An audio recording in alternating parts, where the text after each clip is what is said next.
The Assembly will continue its consideration of Agenda Item 8 entitled General Debate. The Assembly will hear an address by His Excellency Benjamin Netanyahu, Prime Minister of the State of Israel. I request protocol to escort His Excellency and invite him to address the Assembly.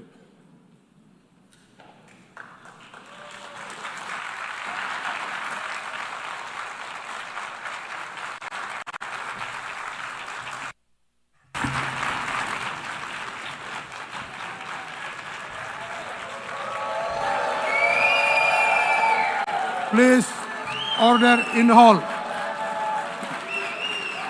Please, order in the hall.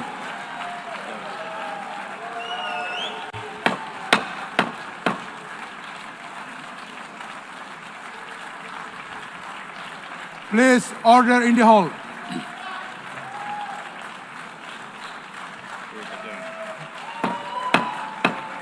Please, order in the hall.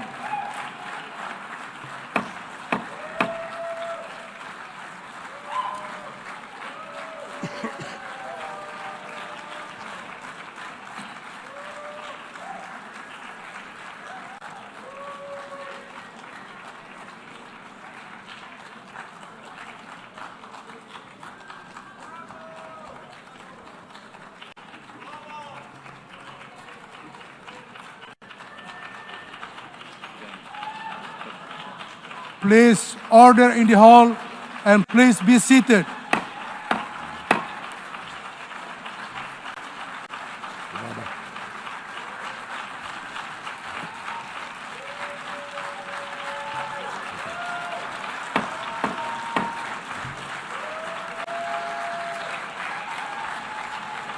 Please, order in the hall.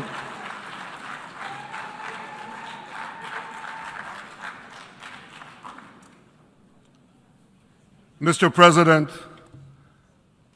the families of our dear hostages languishing in the dungeons of Gaza,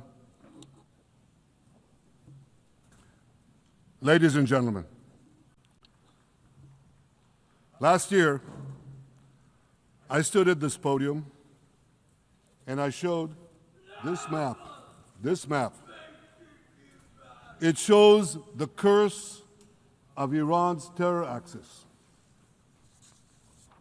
This axis threatened the peace of the entire world.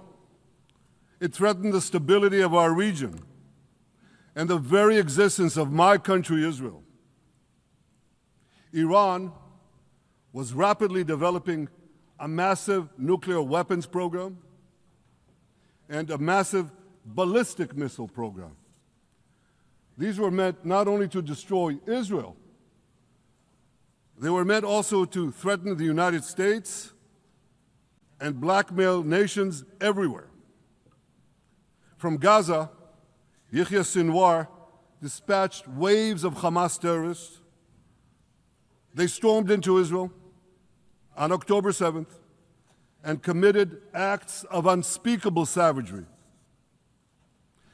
From Lebanon, Hassan Nasrallah had launched thousands of missiles and rockets at our cities, terrorizing our citizens. In Syria, the murderous dictator Assad hosted Iran's forces, tightening a noose of death around our throats. In Yemen, the Houthis launched ballistic missiles at Israel while choking global trade at the mouth of the Red Sea. So what's happened over the past year? We've hammered the Houthis, including yesterday. We crushed the bulk of Hamas's terror machine. We crippled Hezbollah, taking out most of its leaders and much of its weapons arsenal. You remember those beepers, the pagers? We paged Hezbollah. And believe me, they got the message. And thousands of terrorists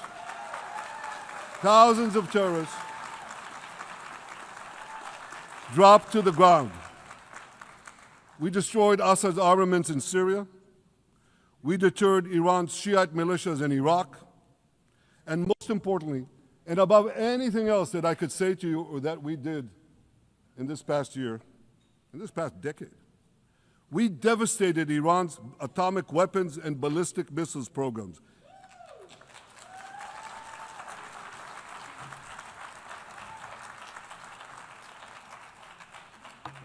So here's where things stand today. Half the Houthi leadership in Yemen, gone. Yahya Sinwar in Gaza, gone. Hassan Nasrallah in Lebanon, gone. The Assad regime in Syria, gone. Those militias in Iraq, well, they're still deterred.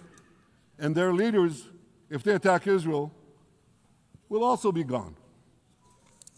And for Iran's top military commanders and its top atomic bomb scientists, well, they're gone too.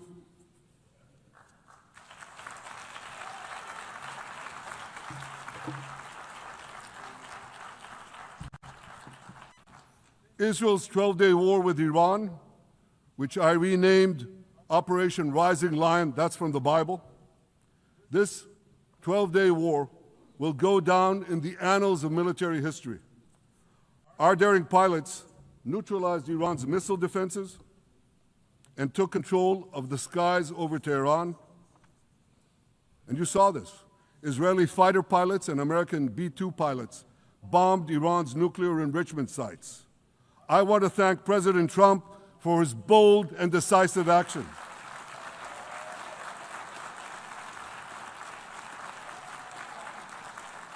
President Trump and I promised to prevent Iran from developing nuclear weapons, and we delivered on that promise.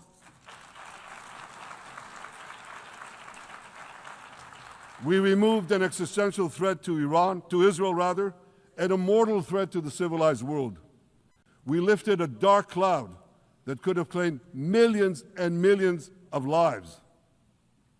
But, ladies and gentlemen, we must remain vigilant.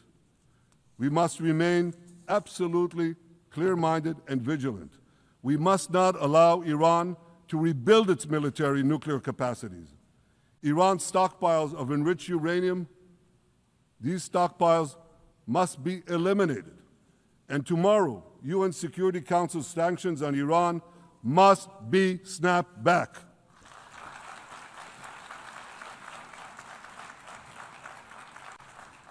Thanks to the resolve of our people, the courage of our soldiers, and the bold decisions we took, Israel rebounded from its darkest day to deliver one of the most stunning military comebacks in history.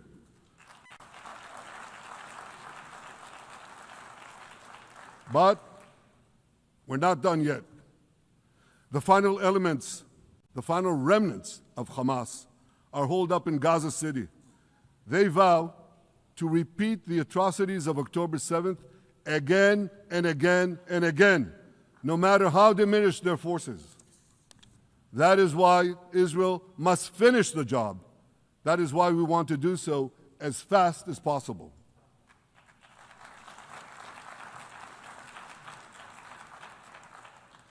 Ladies and gentlemen, much of the world no longer remembers October 7th.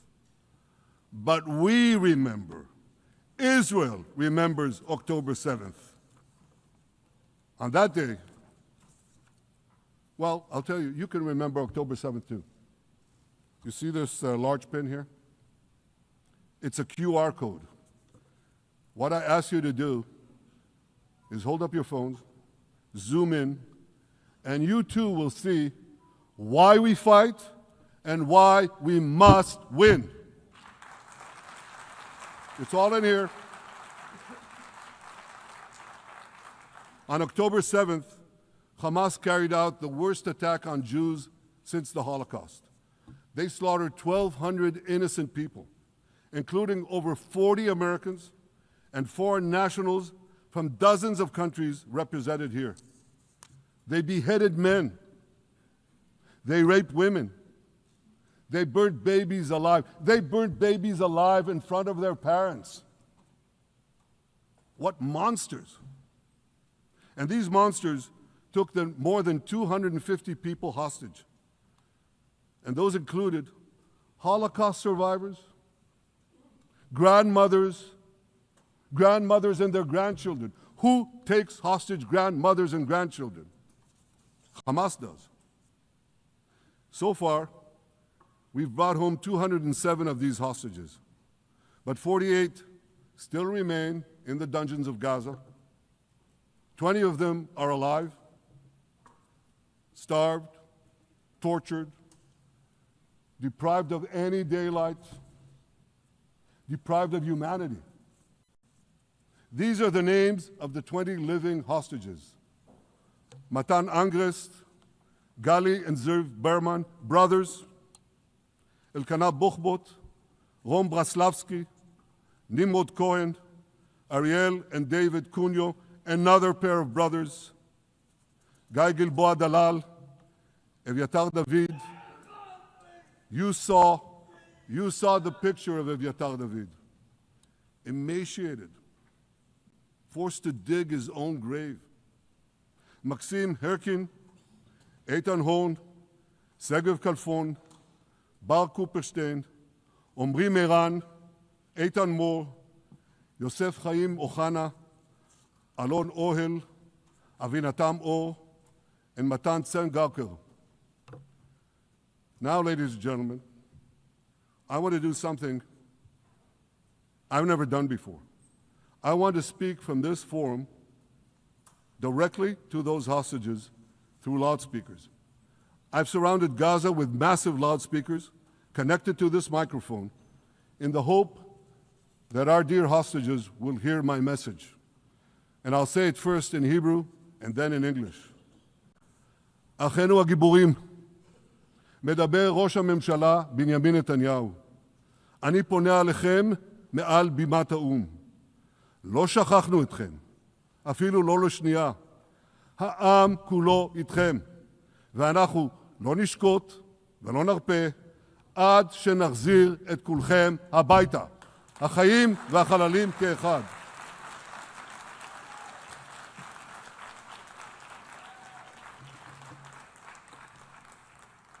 Our brave heroes. This is Prime Minister Netanyahu speaking to you live from the United Nations. We have not forgotten you, not even for a second. The people of Israel are with you.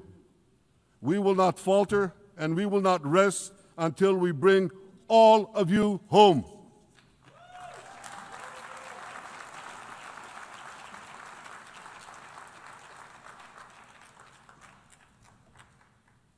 Ladies and gentlemen, thanks to special efforts by Israeli intelligence, my words are now also being carried. They're streamed live to the cell phones of Gazans.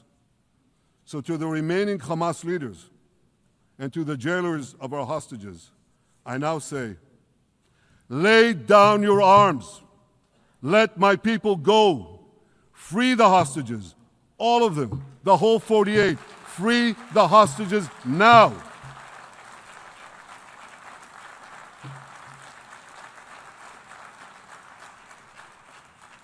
If you do, you will live. If you don't, Israel will hunt you down. Ladies and gentlemen, if Hamas agrees to our demands, the war could end right now. Gaza would be demilitarized, Israel would retain overriding security control, and a peaceful civilian authority would be established by Gazans and others committed to peace with Israel. And of course, you understand that the war in Gaza has affected every Israeli. But I'm sure there are people in New York or in London or in Melbourne and elsewhere who are probably thinking, what does all of this have to do with me? And the answer is everything. because our enemies are your enemies. So let's do something else. So first at the UN, let's do a pop quiz. And raise your hand if you know the answer. Here's the first question. Who shouts death to America? Is it A, Iran, B, Hamas, C, Hezbollah, D, the Houthis, or E, all of the above? All of the above. Correct, all of the above. Second question. Who has murdered Americans and Europeans in cold blood? Is it A, Al-Qaeda, B, Hamas, C, Hezbollah, D, Iran, or E, all of the above? All of the above. Correct. Again. So here's the point I wanted to make. Our enemies hate all of us with equal venom. They want to drag the modern world back to the past, to a dark age of violence, fanaticism, and terror. I think many of you are already feeling in your own societies the radical Islamist surge. You know, I'm sure you do, you know deep down that Israel is fighting your fight. So I want to tell you a secret. Behind closed doors, many of the leaders who publicly condemn us privately thank us. They tell me how much they value Israel's superb intelligence services that have prevented time and again terrorist attacks in their capitals, time and again saving countless lives. General George Keegan, former head of U.S. Air Force intelligence, once said, "If the United States had to gather on its own the intelligence that Israel gives us, we would have to establish 5 CIAs. 5 CIAs. This past June, when Israel struck Iran's nuclear facilities, German Chancellor Merz admitted the truth. He said, Israel is doing the dirty work for all of us. President Trump understands better than any other leader that Israel and America face a common threat. He showed the world that when Iran and its proxies murder Americans, take Americans hostage, shout death to America, burn American flags, and try to assassinate the President of the United States, not once, but twice. He showed them there is a price to pay for all that.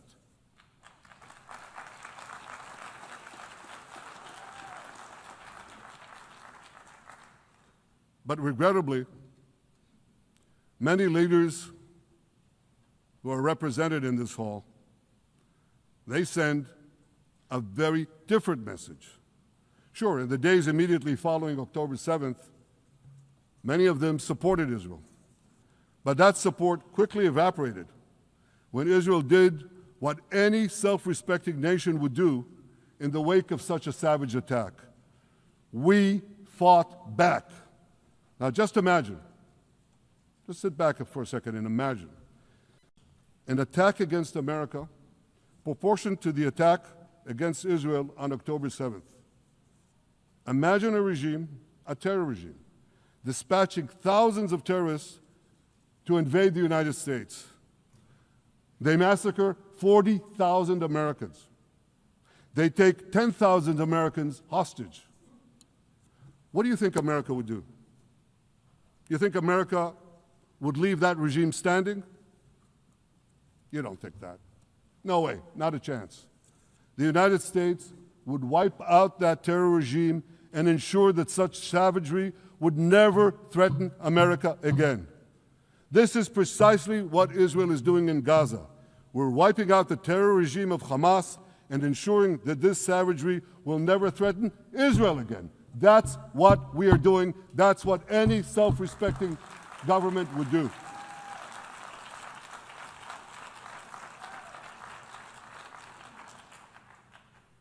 Yet, and it's a yet that I'm sorry to say here, yet over time, many world leaders buckled They buckled under the pressure of a biased media, radical Islamist constituencies, and anti-Semitic mobs. There's a familiar saying, when the going gets tough, the tough get going. Well, for many countries here, when the going got tough, you caved. And here's the shameful result of that collapse. For much of the past 2 years, Israel has had to fight a seven-front war against barbarism with many of your nations opposing us. Astoundingly, as we fight the terrorists who murdered many of your citizens, you are fighting us. You condemn us, you embargo us, and you wage political and legal warfare, it's called lawfare, against us. I say to the representatives of those nations, this is not an indictment of Israel. It's an indictment of you. It's an indictment of weak-kneed leaders who appease evil rather than support a nation whose brave soldiers guard you from the barbarians at the gate. They're already penetrating your gates. When will you learn? You can't appease your way out of jihad, and you won't escape the Islamist storm by sacrificing Israel. To overcome that storm, you have to stand with Israel. But that's not what you're doing. As the prophets of Israel foretold in the Bible, you've turned good into evil and evil into good. Now I want to drill down on this. Take the false charge of genocide. Israel is accused of deliberately targeting civilians. Ladies and gentlemen, the opposite is true. The head of urban warfare studies, Colonel John Spencer, he's perhaps the world's greatest expert on urban warfare. And he says, Israel is applying more measures to minimize civilian casualties than any military in history. And because we're doing that, the ratio of non-combatant to combatant casualties is less than 2 to 1 in Gaza. That's an astoundingly low ratio, lower than NATO's wars in Afghanistan and Iraq, especially when you consider that Gaza is one of the most densely populated urban areas on Earth. It has hundreds of miles of terror tunnels underground, and it has countless terror towers above ground, and thousands of terrorists embedded in the tunnels and in these towers in civilian areas. If you want to see what measures Israel takes to avoid civilian casualties in this war, just look at what we're doing now in Gaza City, the last Hamas stronghold, one of the 2 last strongholds. For 3 weeks, Israel dropped millions of leaflets, sent millions of text messages, and made countless phone calls urging civilians to leave Gaza City before our military moves in. At the same time, Hamas implants itself in mosques, schools, hospitals, apartment buildings, and tries to force those civilians not to leave, to stay in harm's way. And it often threatens them at gunpoint if they try to do so. For Israel, every civilian casualty is a tragedy. For Hamas, it's a strategy. Hamas uses civilians as human shields and as props in its sick propaganda war in Israel, against Israel, a propaganda war that the Western media buys hook, line, and sinker. Now, despite Hamas's threats, close to 700,000 Gazans, almost 750,000, have already heeded our calls and moved to safe zones. Now I want to ask you a simple question, a simple, logical question. Would a country committing genocide plead with the civilian population it is supposedly targeting to get out of harm's way? Would we tell them, get out, if we want to commit genocide? We're trying to get them out. And Hamas is trying to keep them in. And this charge is so baseless. The comparison to genocide, wholesale slaughter of populations. What, did the Nazis ask the Jews to leave, kindly leave, go out? Did others, you want me to name all the genocidal leaders of history? Just go one by one. Did anyone do this? Did they say, get out so we can come in? Of course not. So the truth has been turned on its head. Hamas, a genocidal terrorist organization whose charter calls for the murder of all Jews on the planet, this genocidal organization is given a pass. It's barely mentioned. While Israel, which does everything it can to get civilians out of harm's way, Israel is put in the dock. What a joke. You want to hear another one? Israel is accused of deliberately starving the people of Gaza when Israel is deliberately feeding the people of Gaza. Since the beginning of the war, Israel has let into Gaza more than 2 million tons of food and aid. That's 1 ton of aid for every man, woman, and child in Gaza. Nearly 3,000 calories per person per day. Some starvation policy. If there are Gazans who don't have enough food, it's because Hamas is stealing it. Hamas steals it, hoards it, and sells it at exorbitant prices to fight its war machine.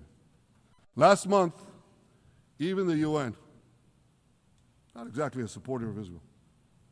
You're supposed to laugh, by the way. Last month, even the UN admitted that Hamas and other armed groups looted 85% of the trucks. That's why you have deprivation.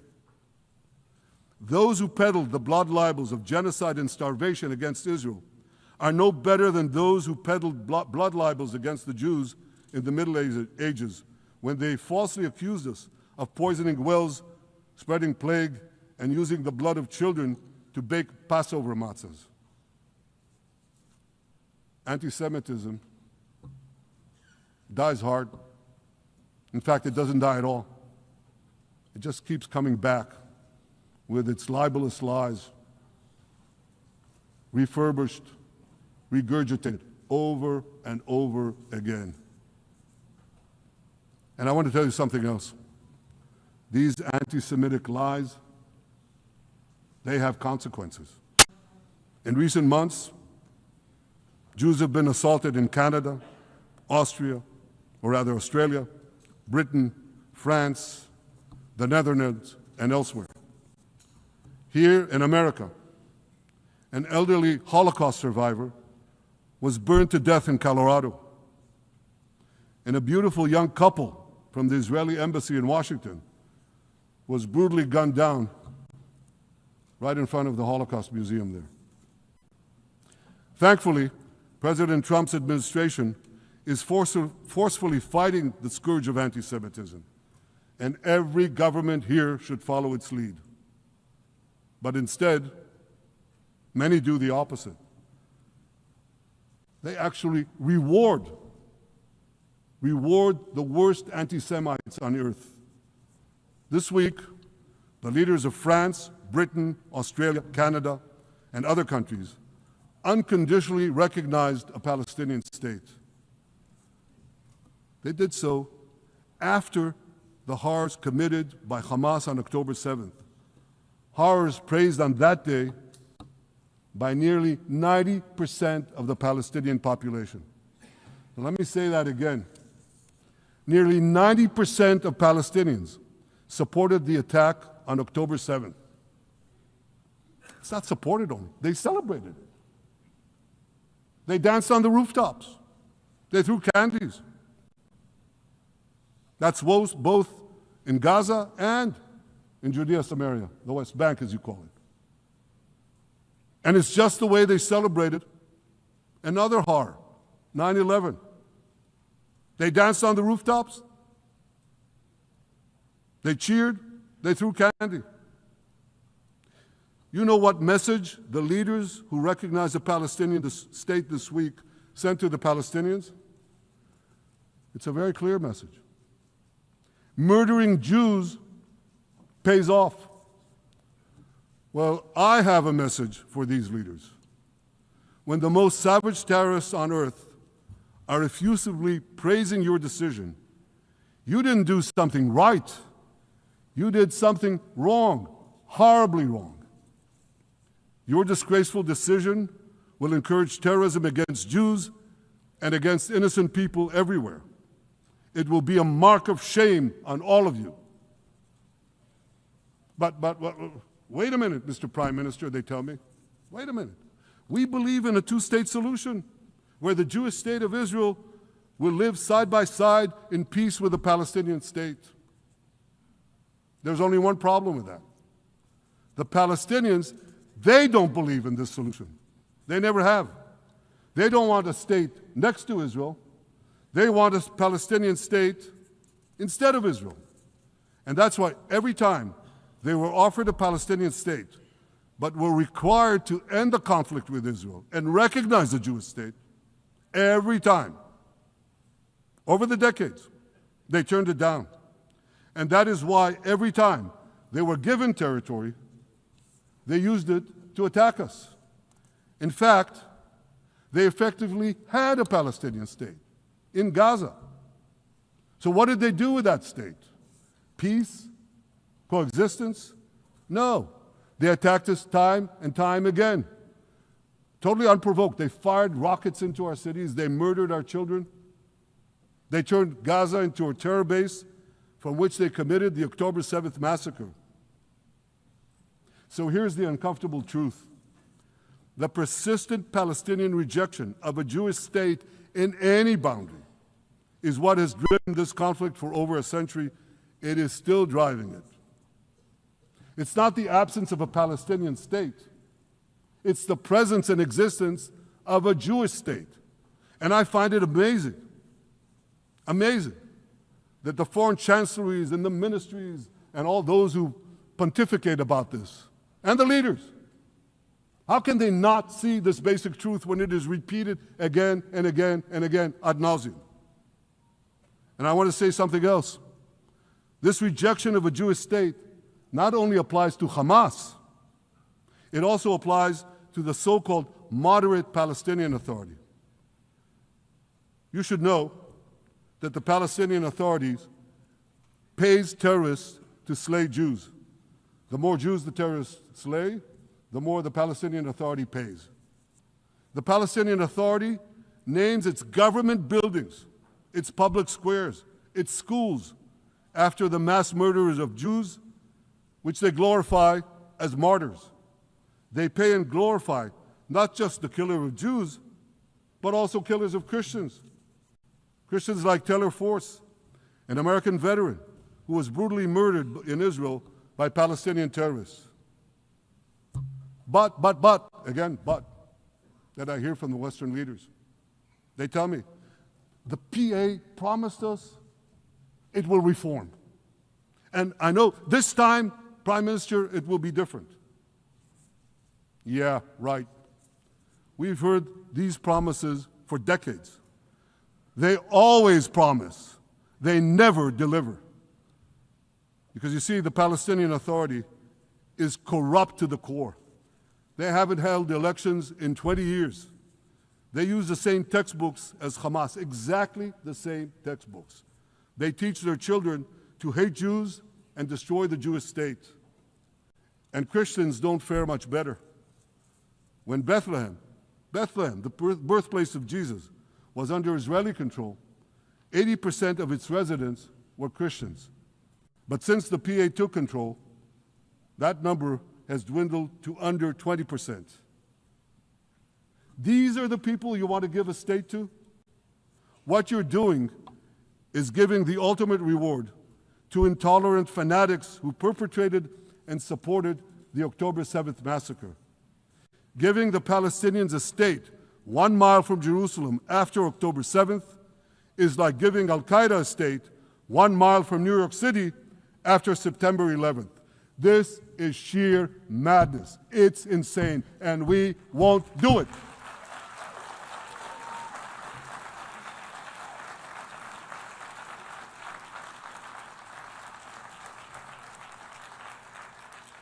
So here's another message to those Western leaders. Israel will not allow you to shove a terrorist state down our throats. We will not commit national suicide because you don't have the guts to face down a hostile media and anti-Semitic mobs demanding Israel's blood. And I want you to grasp something else, which is also distorted in the media. I say this not only in my name or the name of my government, but on behalf of all the people of Israel. Last year, there was a vote in the Knesset, our parliament, whether or not to oppose the imposition of a Palestinian state. You want to guess what the results were? Out of 120 members of our parliament, 99 voted against and only 9 supported. That's over 90%. It's not a fringe group. It's not the prime minister who himself is extreme or he's held hostage by extreme parties to his right. It's over 90% of Israelis. My opposition to a Palestinian state is not simply my policies or my government's policy. It's the policy of the state and people of the state of Israel.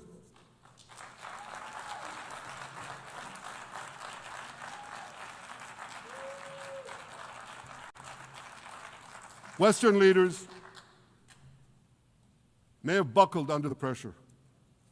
And I guarantee you one thing, Israel won't.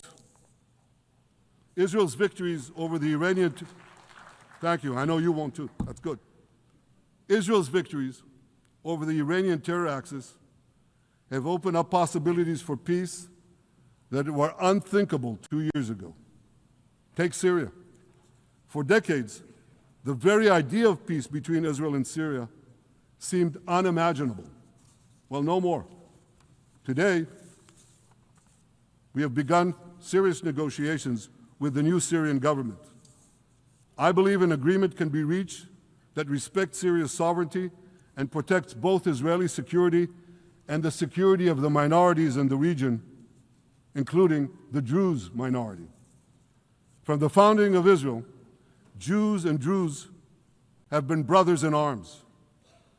We have fought together, we've bled together, we built our lives together. When I was a young commander in Israel's Special Forces, my own life was saved by the invaluable advice given to me by a great friend, Salim Shufi, a heroic Druze IDF veteran. And that's why I couldn't sit idly by, nor could Israel sit idly by, while the Druze were being slaughtered by jihadists. And I instructed our forces to stop the massacre, which they promptly did. Peace between Israel and Lebanon is possible as well. I call on the Lebanese government to also begin direct negotiations with Israel. I commend it for its declared aim to disarm Hezbollah. But we need more than words. If Lebanon takes genuine and sustained action to disarm Hezbollah, I'm sure we can achieve a sustainable peace. Of course, until that happens, we will take whatever action we need to defend ourselves and to maintain the conditions of the ceasefire which was established in Lebanon. Our goal is not merely to monitor Hezbollah's actions, but to prevent them from violating the ceasefire and attacking us at any time. But I'm sure that if the Lebanese government persists in its goal of disarming Hezbollah, peace will come very speedily and very readily. Victory over Hezbollah has made peace possible with our two Arab neighbors in the north. Victory over Hamas will make peace possible with nations throughout the Arab and Muslim world. Our victory would lead to a dramatic extension and expansion of the historic Abraham Accords, which President Trump brokered between Arab leaders and myself 5 years ago. And I took note, as I'm sure you did too, of the encouraging words spoken here by the President of Indonesia. This is the country with the largest Muslim population of all nations. And it's also a sign of what could come.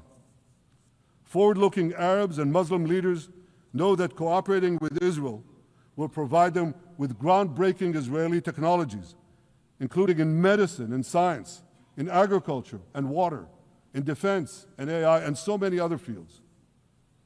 I believe that in the coming years, the Middle East will look dramatically different.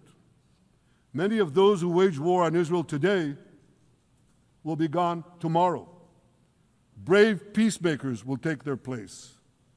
And nowhere will this be more true than in Iran. The long-suffering Iranian people will regain their freedom.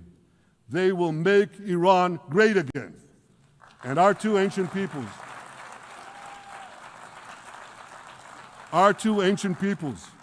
the people of Israel and the people of Iran, will restore a friendship that will benefit the entire world.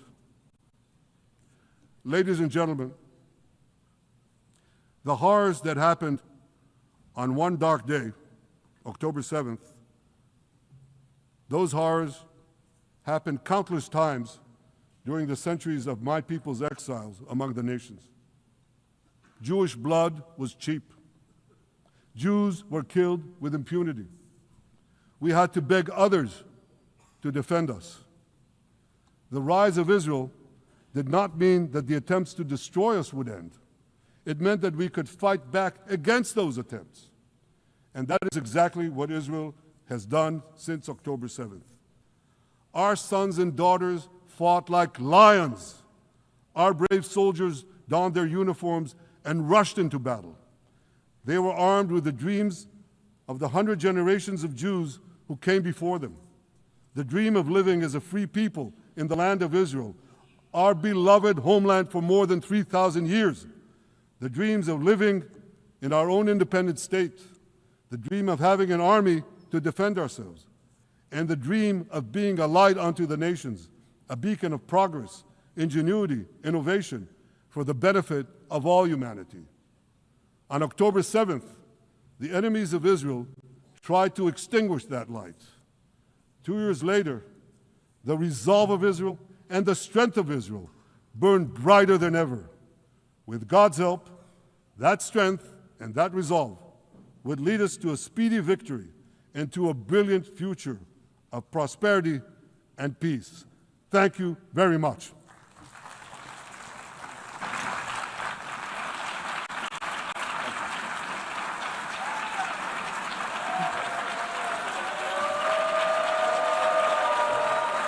On behalf of the Assembly, I wish to thank the Prime Minister of the State of Israel,